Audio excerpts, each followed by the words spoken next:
ನಮಸ್ಕಾರ, ಇದು Amrit Vijay speaker YouTube channel. Hemanth ಅವರೇ, ಈಗ ನೀವು ಎಷ್ಟು ವರ್ಷ ಆಯ್ತು ಈ ರಂಗಕ್ಕೆ ಬಂದು? ಬಣ್ಣ ಯಾವಾಗ ಹಚ್ಚಿದ್ರಿ? ನಾನು 2006ರಲ್ಲಿ ನಾನು ಪ್ರಭಾತ್ಗೆ ಬರ್ತೀನಿ, ಟೆಕ್ನಿಷಿಯನ್ ಆಗಿ ಬರ್ತೀನಿ. ಟೆಕ್ನಿಷಿಯನ್ ಆಗಿ ಬಂದಂತ ಸಂದರ್ಭದಲ್ಲಿ ಒಂದ್ 2 ವರ್ಷ ಬಿಟ್ಕೊಂಡು ನನಗೆ ಸಣ್ಣ ಪುಟ್ಟ ಪಾತ್ರ ಕೊಡಕ್ ಸ್ಟಾರ್ಟ್ ಮಾಡ್ತಾರೆ. ನನ್ಗೆ ಅದೇ ಒಂದ್ ಖುಷಿ, ಯಾವ್ದೋ ಒಂದ್ ಪಾತ್ರ ನಿಂತ್ಕೊಳ್ಳೋದಾರು ಟಿಕೆಟ್ ಅಜಯ್ ಏನ್ ಬಿಡೋಣ ಅಂತ ಹೇಳಿ. ಬರ್ತೀವಿ ನಾವು ಟಿವಿಲಿಲ್ಲ, ಅದು ರಂಗಭೂಮಿ. ರಂಗಭೂಮಿ ಜನದ ಮುಂದೆ ಬರ್ತೀವಿ ಅನ್ನೋದು ಒಂದು ಆಸೆ.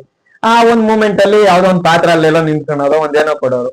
ಅಂತ ಸಂದರ್ಭದಲ್ಲಿ 2006 ಅಂದ್ರೆ 7, 8ರಲ್ಲಿ ನಾನು ಸ್ವಲ್ಪ ಈ ರಂಗಭೂಮಿಲಿ ಈಚೆ ಕಡೆ ಬಣ್ಣ ಹಚ್ಚಕ್ ಸ್ಟಾರ್ಟ್ ಮಾಡ್ತೀನಿ.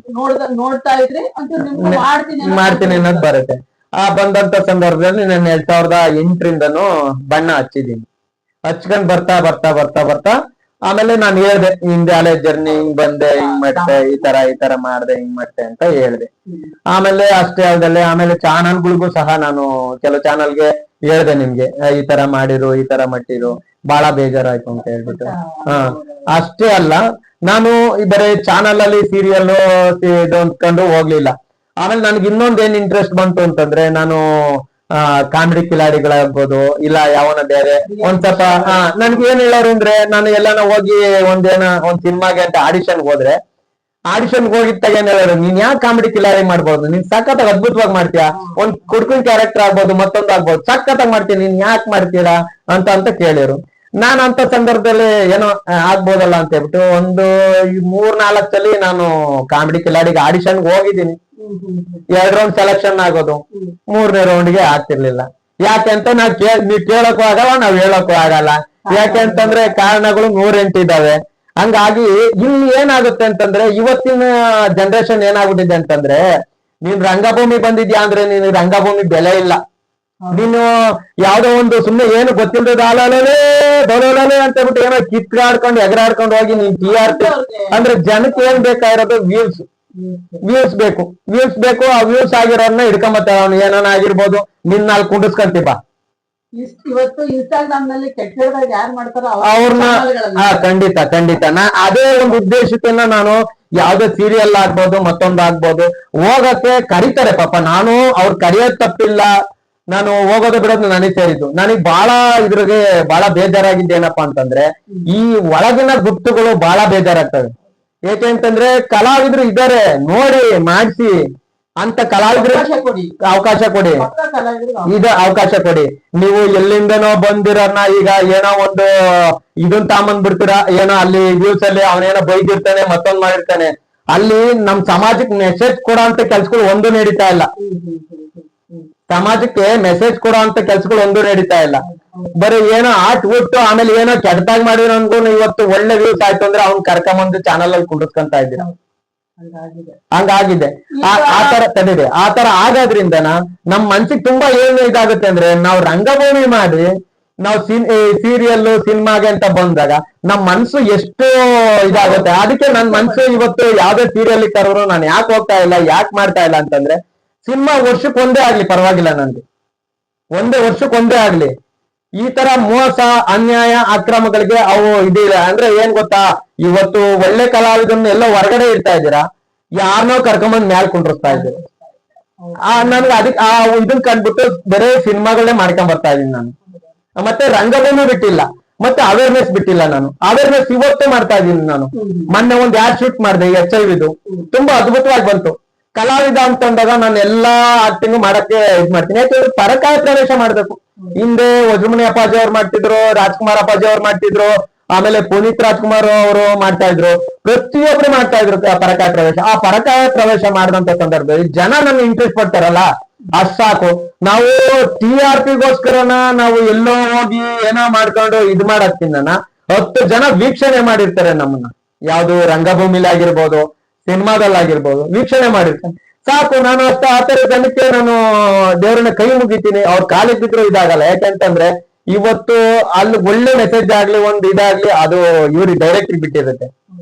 ಪ್ಲಸ್ ಕಲಾವಿದ್ರನ್ನ ಆಯ್ಕೆ ಇದೆಯಲ್ಲ, ಅದು ತುಂಬಾ ಅನ್ಯಾಯ ನಡೀತಾ ಇದೆ. ನಾನು ನಮ್ಮ ನಾಡಿನ ಜನತೆಗೆ ಹೇಳೋದಿಷ್ಟೇ, ಕಲಾವಿದ್ರು, ರಂಗಭೂಮಿ ಕಲಾವಿದ್ರನ್ನು ಗುರುತಿಸಿ ಅವ್ರಿಗೆ ಚಾನ್ಸ್ ಕೊಡಿ. ಯಾವ್ದೇ ಚಾನೆಲ್ಗಳಲ್ಲಾಗಿರ್ಬೋದು, ಸಿನಿಮಾದಲ್ಲಾಗಿರ್ಬೋದು. ಪ್ರತಿಯೊಬ್ಬರು ಮಾಡ್ಕೊಳ್ಳಿ. ದಯವಿಟ್ಟು. ಯಾಕೆಂತಂದ್ರೆ ಇವತ್ತು ರೀಲ್ಸ್ ಅಲ್ಲಿ ಬಂದಿರೋರು ಯಾವ್ದೇ ಕಲಾವಿದ್ರು ಇಲ್ಲ. ಆಮೇಲೆ ಇಲ್ಲಿ ಇನ್ನೊಂದು ಇದಾಗಿದೆ, ಏನಾಗಿದೆ ಅಂತಂದ್ರೆ ಇವತ್ತು ಇನ್ಸ್ಟಿಟ್ಯೂಟ್ಗಳು ಬೇಜಾನ್ ಮಾಡ್ಕೊಂಡ್ಬಿಟ್ಟಿದ್ದಾರೆ. ನಾವು ರಂಗಭೂಮಿ ಕಲಾವಿದ್ರು ಮಾಡ್ತೀವಿ ಅಂತ. ಅಲ್ಲಿಂದ ಬಂದಿರೋ ರಂಗಭೂಮಿ ಕಲಾವಿದ್ರು ಯಾವುದೇ ಕಾರಣಕ್ಕೂ ಅವ್ರಿಗೆ ಸ್ಟೇಜ್ ಫಿಯರ್ ಗೊತ್ತಿಲ್ಲ. ಆಮೇಲೆ ನಮ್ ರಂಗಭೂಮಿಲಿ ಏನ್ ಮಾಡ್ತಾರೆ ಅಂತಂದ್ರೆ ಕ್ಯಾಮ್ರಾಕ್ಕೆ, ಈಗ ರಂಗಭೂಮಿ ಆದ ತಕ್ಷಣ ಕ್ಯಾಮ್ರಾಕ್ ಬಂದಾಗ್ಲೂ ಅವ್ರಿಗೊಂದ್ ಸ್ವಲ್ಪ ಇದಾಗ್ತದೆ. ಆದ್ರೆ ಡೈರೆಕ್ಟರ್ ತಿದ್ದಿ ಅದನ್ನ ಇದ್ ಮಾಡ್ಬೋದು. ಯಾಕಂದ್ರೆ ನಮ್ಗೆ ಅನುಭವ, ಯಾಕೆಂತಂದ್ರೆ ಸ್ಟಾರ್ಟಿಂಗ್ ಅಲ್ಲಿ ಬಂದಾಗ ನಾವೇನೋ ಹಿಂಗೆ ಜೋರಾಗಿ ಮಾತಾಡ್ಬೇಕು ಮಟ್ಬೇಕು. ಯಾಕಂದ್ರೆ ನಿಮ್ಗೆ ನಾನು ಉದಾಹರಣೆ ಹೇಳಿದೆ, ಕುಡ್ಕೊಂಡ್ ಪಾತ್ರ ಮಾಡ್ತಾ ಇದ್ದೆ, ಇದಾಯ್ತು ಅಂತೇಳಿ. ಅಷ್ಟೇ ಅಲ್ಲ, ನಾನು HIV ಒಂದು ಆಡ್ ಶೂಟ್ ಮಾಡಿದೆ ಮೊನ್ನೆ, ಇಲ್ಲೇ ಲೂಲು ಮಾಲ್ನಿಂದ ಎದುರುಗಡೆ ಆರೋಗ್ಯ ಸೌದೆ ಹತ್ರ. ಅಲ್ಲಿ ಮಾಡ್ಬೇಕಾದ್ರೆ ನಾನು ರಿಯಲ್ ಆಗಿ ಅಪೂರ್ವ ಮೇಡಮ್ ನೋಡಿದಿರಲ್ಲ ನೀವು, ಅವ್ರ ಜೊತೆಗೆ ನಂದು ಆಡ್ ಶೂಟ್ ಇದ್ದಿದ್ದು. ನಾನು ಅವ್ರನ್ನ ಕೈ ಹಿಡ್ಕೊಂಡು ಎಳೆದಾಡ್ತಾ ಇದ್ದೀನಿ ರಿಯಲ್ ಆಗಿ. ಅಲ್ಲಿ ಲಾರಿಗಳಲ್ಲಿ ಡ್ರೈವರ್ಗಳು ಹುಲ್ಲು ಎಲ್ಲ ಇದ್ ಮಾಡ್ಕೊಂಡು ಅಲ್ಲಿ ನಿಂತಿರ್ತಾರೆ ನೈಟ್ ಇದ್ರ ಟೈಮಲ್ಲಿ. ನಾವು ಶೂಟ್ ನಡೀತಾ ಇತ್ತು, ಹಿಂದಗಡೆ ಕ್ಯಾಮ್ರಾ ಇತ್ತು. ಅಲ್ಲಿಂದ ಓಡಿ ಬಂದ್ಬಿಡ್ತಾವ್ರು, ಯಾರನ್ನ ಎಳ್ದಾಡ್ತವನೆ ಅಂತ ಹೇಳ್ಬಿಟ್ಟು.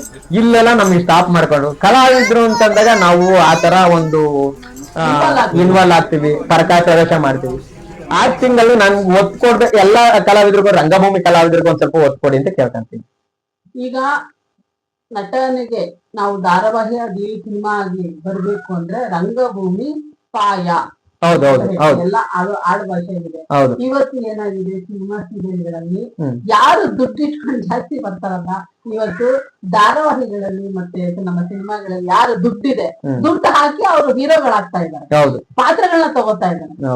ಇಲ್ಲಿ ಬಡ ಕಲಾವಿದ ಏನಾಗ್ತಾ ಇದಾರೆ, ಕಲಾವಿದ ಹಂಗೆ ಅಲ್ಲೇ ಉಳ್ಕೋತಾ ಇದ್ವಿ. ಏನೋ ಆಮೇಲೆ ನಾಟಕಗಳಲ್ಲಿ ನಾವು ಮನಸಾ ಇಚ್ಛೆ ನಾವು ನಟಿಸ್ಬೋದು, ಸಿನಿಮಾ ಧಾರಾವಾಹಿಗಳಲ್ಲಿ ಆಗಲ್ಲ. ಈಗ ನೀವು ಎಷ್ಟೋ ನಾಟಕಗಳನ್ನ ಮಾಡಿದ್ರ, ನಿಮಗೆ ಇವತ್ತಿಗೂ ನಾನು ಇಂತ ನಾಟಕದಲ್ಲಿ ಇಂತ ಡೈಲಾಗ್ ಹೇಳಿದ್ದು ಅದು ನನಗೆ ಚೆನ್ನಾಗಿದೆ, ಜನ ನನಗೆ ತುಂಬಾ ರೆಸ್ಪಾನ್ಸ್ ಕೊಟ್ರು, ನನ್ಗೂ ತೃಪ್ತಿ ಇದೆ, ರಾತ್ರಿ ನಾನು ಮಲ್ಕೊಂಡಾಗ ನಂಗೆ ಒಂದೊಂದ್ಸಲ ಆ ಡೈಲಾಗ್ ನೆನಪು ಬರುತ್ತೆ ಅಂತ ಹೇಳುವಂತ ಡೈಲಾಗ್ ಯಾವ್ದಾದ್ರು? ಹೌದು ನೋಡ್ರಿ, ಇಷ್ಟ ತಕ ನಾವು ಎಲ್ಲಾ ವಿಷಯಗಳನ್ನ ಹೇಳ್ಕೊಂಬಂದ್ವಿ. ನಮ್ ಬಾಲ್ಯದ ನೆನಪಿರ್ಬೋದು, ನಾವು ಬಂದಿದ್ದು ಹಾದಿ ಇರ್ಬೋದು, ಆಮೇಲೆ ನಮ್ಮ ಪೊಸಿಷನ್ ಪರಿಸ್ಥಿತಿಗಳು ಯಾವ್ಯಾವ ರೀತಿ ನಡ್ಕೊಂಬಂತು ಅದ್ರ ಬಗ್ಗೆ ಎಲ್ಲ ಹೇಳಿದ್ವಿ. ಆದ್ರೆ ಈ ನಾಟಕದ ಬಗ್ಗೆ ಬಂದಾಗ ನಾನು ಪ್ರಭಾತಲ್ಲಿ 8ರಿಂದ ನಾನು ಬಣ್ಣ ಹಚ್ತೀನಿ. ಬಣ್ಣ ಹಚ್ಚಿದಂತ ಸಂದರ್ಭದಲ್ಲಿ ಪ್ರಭಾತಲ್ಲಿ ವಾಯ್ಸ್ ರೆಕಾರ್ಡಿಂಗ್ ಅಷ್ಟೇ. ಅಲ್ಲೇನು ನಾವು ಬಾಯ್ಲಿ ಸಿಂಕ್ ಮಾಡ್ತಾ ಇದ್ವಿ, ಹಾಡುಗಳಿಗೆ ಆಗಿರ್ಬೋದು ಇಲ್ಲ ಮಾತ್ಗಾಗಿರ್ಬೋದು ಸಿಂಕ್ ಮಾಡ್ತಾ ಇದ್ವಿ ಬಾಯ್ಲಿ.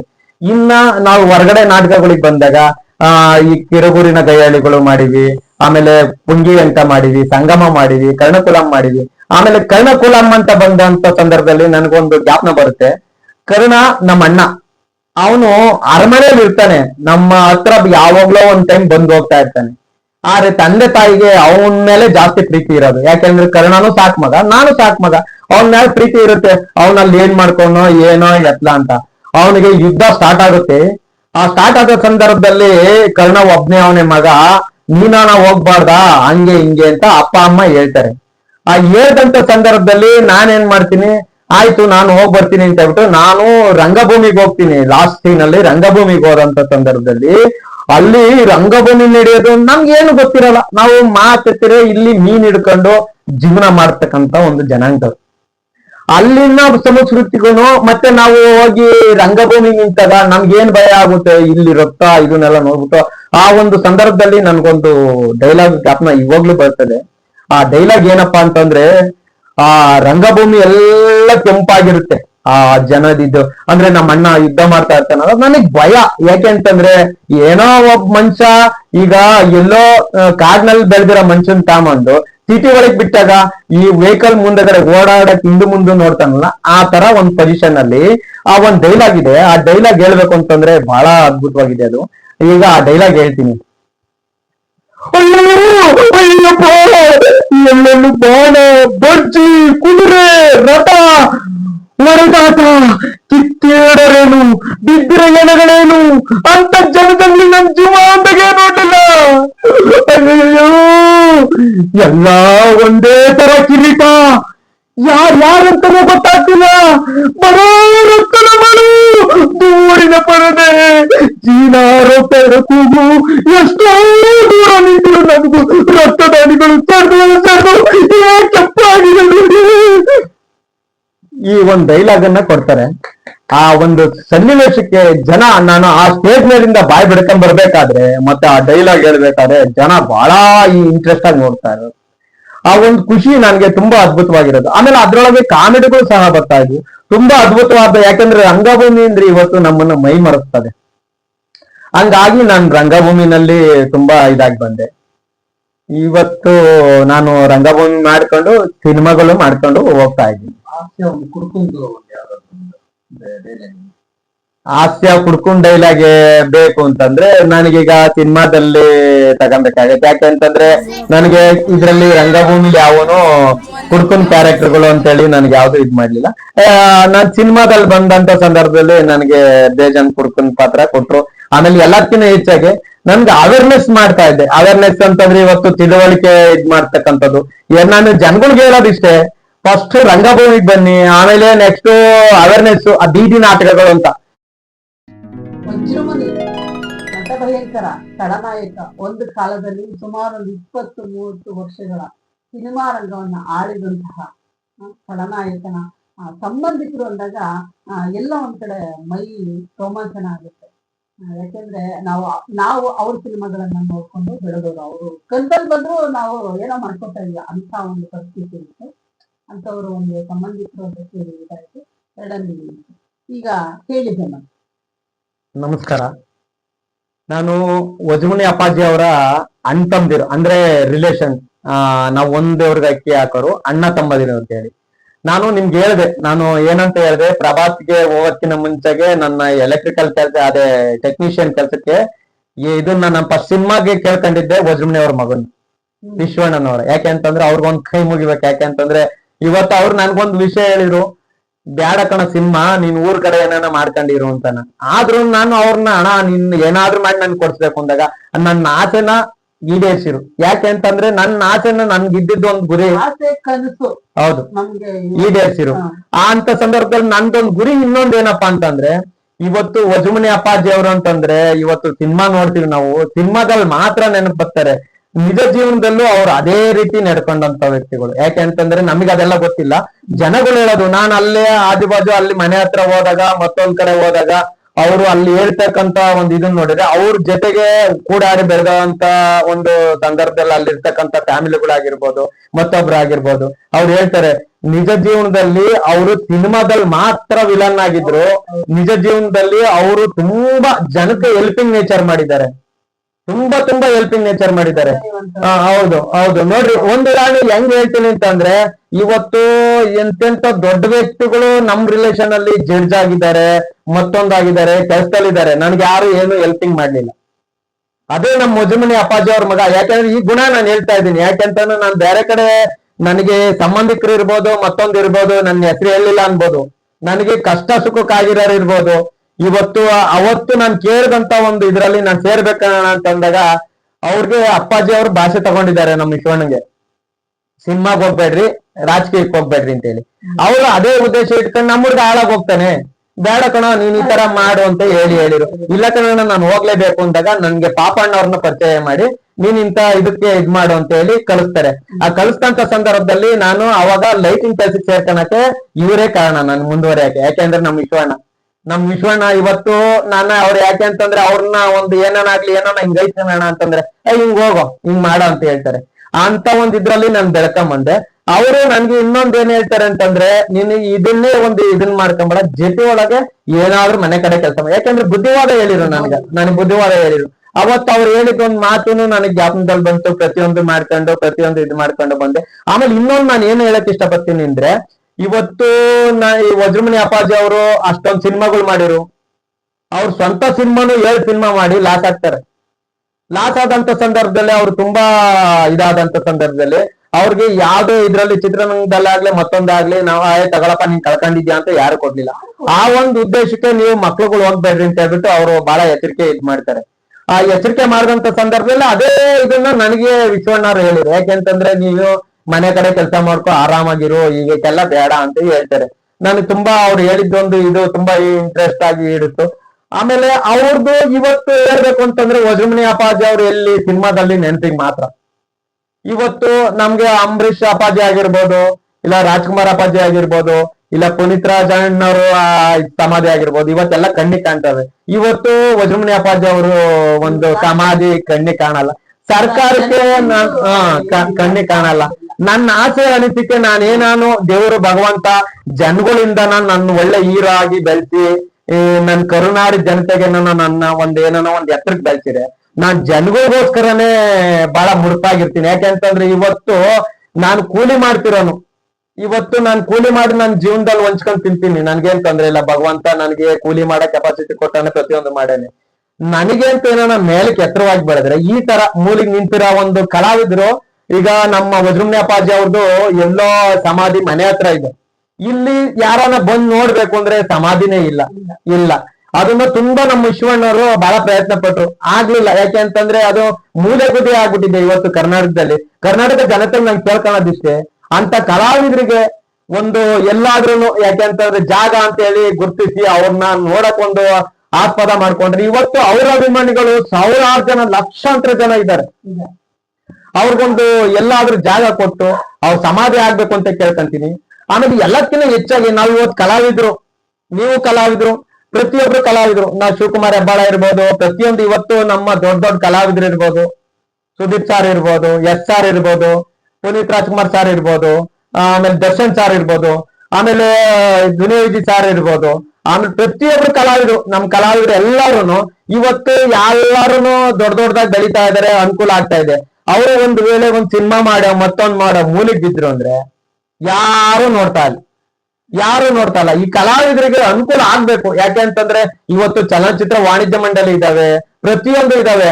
ಮೊನ್ನೆ ಹರೀಶ್ ರಾಯ್ ಒಂದು ಇನ್ಸಿಡೆಂಟ್ ನಡೆದಿದ್ ನೋಡಿರ್ಬೋದು. ಯಾಕೆಂದ್ರೆ ಲಾಸ್ಟ್ ಮೂಮೆಂಟ್ ಅವ್ರಿಗೆ ಇದ್ ಮಾಡಕ್ಕೂ ಖರ್ಚು ಇರ್ಲಿಲ್ಲ. ಅಂತ ಸಂದರ್ಭದಲ್ಲಿ ನಮ್ ಕಲಾವಿದ್ರು ಯಾರೋ ಸಹಕಾರ ಮಾಡಿದ್ರು, ಇಲ್ಲ ಅಂತ ಹೇಳಲ್ಲ. ಅಂತ ಕಲಾವಿದರಿಗೆ ಸಹಕಾರ ಆಗ್ಬೇಕು, ಒಳ್ಳೆ ಅನುಕೂಲ ಆಗ್ಬೇಕು. ಕಲಾವಿದ್ರು ಇವತ್ತು ಎಷ್ಟೋ ಜನ ಇನ್ನೇನು ಅಂದ್ರೆ ಇವತ್ತು ಸೀರಿಯಲ್ ಮಾಡೋ ಕಲಾವಿದ್ರು ಎಷ್ಟೋ ಜನ ಮೂಲಿಗೆ ಬಿದ್ದಿದ್ದಾರೆ. ಆಮೇಲೆ ಸುಮಾರು ಸೀರಿಯಲ್ ಆರ್ಟಿಸ್ಟ್ಗೆನ ಈಗ ಪೇಷಂಟ್ ಅವರು ಇದ್ರಲ್ಲಿ ಮನಿಕೊಂಡಿದ್ದಾರೆ ಅಂತ ಯಾರು ನೋಡೋದು.